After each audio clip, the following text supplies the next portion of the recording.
There's a few more details I want to talk to you guys about, and it just relates to miscellaneous tips and tricks for production. So, in this situation, I ran out of disk space pretty quickly. I want to render everything on my solid state drive, but as you may know, solid state drives are not so cheap and they don't have a lot of storage on them. So even with a terabyte SSD on my machine, I was still running out of space, and I found an interesting way of getting around that. Now, remember how I mentioned briefly that I essentially doubled the playback speed on the Flames? For one, I probably should have spent more time on that. But yeah, I did that because when you look at reference, fire moves really fast. Well, the way that I saved out these images was by saving out every other frame. So my frame range is 100 to 720. I'm saving out every other frame by saying 2 right here. And what that will do is it'll render out things like this. So this is the embers, right? It'll start at 100 and it'll say 102, 4, 6, etc. By doing this, I've essentially doubled the playback speed in a way because, it's just going twice as fast. Now, the cool thing about this is that when I go to save out the BGO files, I don't have to save out a BGO file for every single frame that goes up to 720. I can save out every other BGO file, and that'll take my cache size and chop it right in half. So that's exactly what I did. And something else that's kind of interesting is that if you go to ROPS, and we go to this Geo ROP where I've set up everything you need to save out the cache files, right? I don't have that situation set up here, right? This 1 to 720, right? That's not the same as this.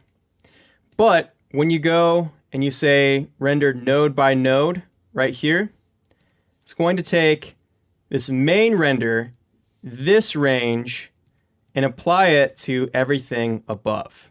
And I'm not sure if that's a bug or if that's intentional, but that is how it worked on my end. So by doing that, I didn't have to save out every single BGO file, and my storage problem was resolved. So that's just a little side thing that I did.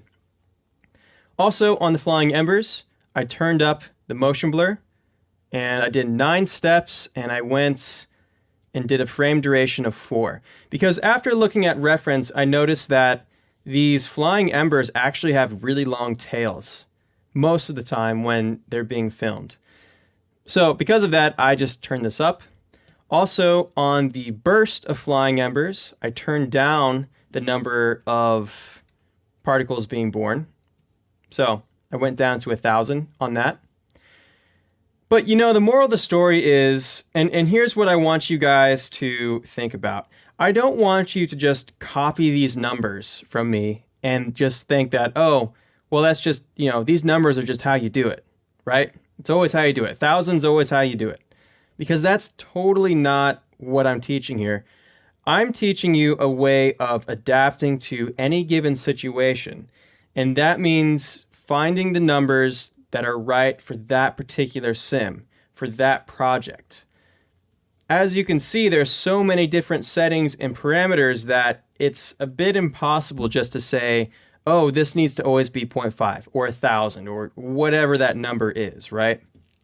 So I want you to be able to figure out these parameters for yourself based on knowing how it generally works within the simulation and what it's trying to achieve. That's what I hope that you get out of this course. So again, don't worry about copying these settings for verbatim. Just adapt to what you think looks good. And on top of that, let's show you the comp. There is nothing fancy about this.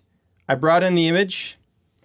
If we go here, when Redshift saves this out, it applies a 2.2 gamma. So on the out context, also, I forgot to mention this. There's just a ton of little things that end up happening here. But if you go to Outputs, Post Effects, check on these color LUT controls before you save out. It's going to cause this 2.2 gamma, but in comp, no problem. Bring it down, add it together, and that's all I did. From there, you can adjust the levels, the color curves like you normally would within the comp context. But that is essentially how I did that. You might have also noticed that the flames look a bit different than what you've seen before. And that's because I went back and changed a couple settings. Mainly just turning down the temperature so that the temperature wasn't going as intensely. And that's pretty much it. But I want to talk about in the next video how to incorporate feedback. Because as you know, this is a very delicate system. And one little change can make huge impacts across the whole thing. So we'll talk about that in the next video.